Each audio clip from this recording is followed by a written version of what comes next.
Bangladesh health assistant অ্যাসোসিয়েশনের ৬ দফা দাবিতে আজকে শরীয়তপুর জেলার ৬টি উপজেলা এবং একটি থানার ২৫ শতাধিক স্বাস্থ্য সহকারীরা যারা হেলথ অ্যাসিস্ট্যান্ট অ্যাসোসিয়েশনের যে সদস্যরা রয়েছে তারা কিন্তু শরীয়তপুর সিভিল সার্জনের সামনে বৈরী আবহাওয়া উপেক্ষা করে তাদের এই দীর্ঘদিনের যে দাবি সেই দাবি আদায়ের লক্ষ্যে কিন্তু তারা আজকে এই অবস্থান কর্মসূচি পালন করছে। তৃণমূল পর্যায়ে আমরা স্বাস্থ্য সহকারী টিকা প্রদান করে থাকি।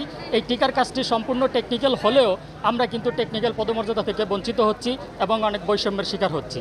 আমরা বিভিন্ন সময় এই আন্তর্জাতিক পর্যায়ের থেকে এই বাংলাদেশকে স্বাস্থ্য সহকারীরা অনেক পুরস্কার এনে দিয়েছে। আমাদের যতদিন পর্যন্ত দাবি আদায় না হয় ততদিন পর্যন্ত আমরা কর্মবিরতিতে অবস্থান নিব।